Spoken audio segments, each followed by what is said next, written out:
नमस्कार भावांनो, तर मी आलतो पंढरपूर तालुक्यापासून अवघ्या 10 किलोमीटर अंतरावरती असलेलं नारायण चिंचोली गावामध्ये पुरातन आणि प्राचीन हेमाडपंथी मंदिर बघण्यासाठी. तर इथे तुम्ही बघू शकता की एकदम प्राचीन मंदिर आहे.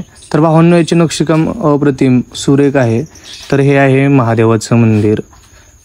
तर बघू शकता की भावांनो, याचं सभामंडपाचं सुद्धा कलाकृती एकदम कोरीव आहे, अप्रतिम आहे, तुम्ही बघू शकता. तर या ठिकाणी तुम्हाला प्राचीन मूर्त्या सुद्धा बघायला भेटतील. तर भावांनो, असं म्हटलं जातं की ज्यावेळेस सूर्यनारायण देव येथे थांबले होते ना, त्यावेळेस या मंदिराचं निर्माण झालं होतं. म्हणजे लोकांना सांगू शकत नाहीत की मंदिर कधीचं आहे, कसं बांधलं गेलं.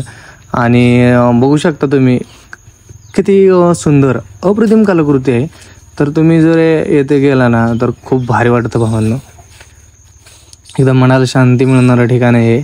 आणि हा इतिहास आपल्यापासून खूप लांब नाही आहे. तर भावांनो, पंढरपूरपासून 10 किलोमीटर अंतरावरती मंदिर हे बघू शकता तुम्ही. एकदम सुंदर आणि सुरेख हे मंदिर आपल्या पंढरपूरपासून खूप जवळ आहे. तर भावांनो, तुम्ही कधी हे मंदिर बघायला गेलता का? बघायला गेला असेल तर कमेंट करायला विसरू नका.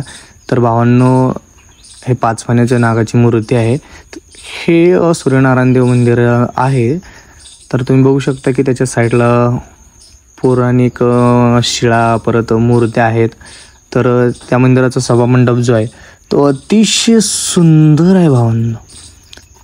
या सभामंडपामध्ये खूप खांब आहेत, बघू शकता तुम्ही. तर खूप मोठमोठ्या शिळांनी हे मंदिर बनलेलं आहे भावांनो. या मंदिरात विष्णुरूपी मूर्त्या आहेत. आणि ह्या मूर्त्या आपल्याला दुसरीकडे कुठेही बघायला भेटत नाहीत. सगळ्यात महत्त्वाचं म्हणजे भावांनो, ह्या मंदिरामध्ये सकाळचंच पहिलं सूर्यकिरण हे सूर्यनारायण देवांच्या वरती पडतं. तर इतकं हे अद्भुत आणि असं हे मंदिर आहे.